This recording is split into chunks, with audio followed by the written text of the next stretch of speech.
Good day, this is JNN Weekday News. I'm Lafayne Wigan. Here now are the top stories. Jamaica will receive its third visit from the International Monetary Fund IMF today for the country's third quarterly assessment under the Extended Fund Facility. The IMF representatives will be in Jamaica for approximately a week.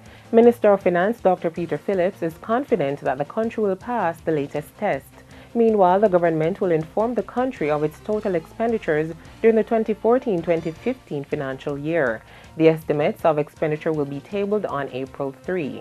This will be followed by meetings of the Standing Finance Committee starting April 8 to 10. Several state agency representatives will be heading to Bayshore Park in East Rural St. Andrew in approximately 2 weeks to address social issues and assist in building community structures. Member of Parliament for the area Damian Crawford says the police have quelled the recent upsurge of violence in the area. The Social Development Commission will be doing additional work, while the Citizen Security and Justice Program will also be involved to ensure that disputes in the area are mediated.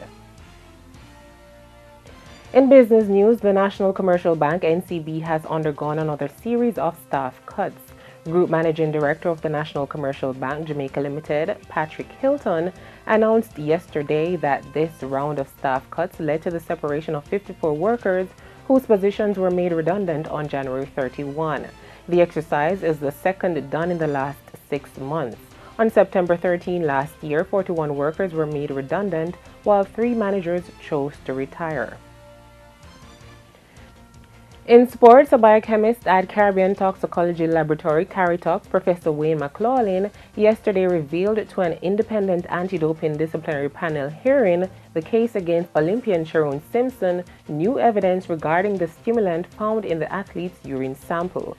Professor McLaughlin highlighted that tests of a supplement, Epiphany D1, taken by the Olympic 100-meter silver medalist, showed the presence of benzene methanol, a compound similar to oxylophrene, the stimulant found in the athlete's urine sample taken during the national championships last June.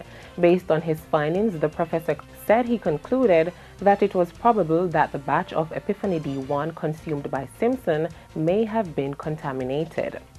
In international news, there is growing concern about the spread of a new strain of bird flu that has already killed 1 woman in China.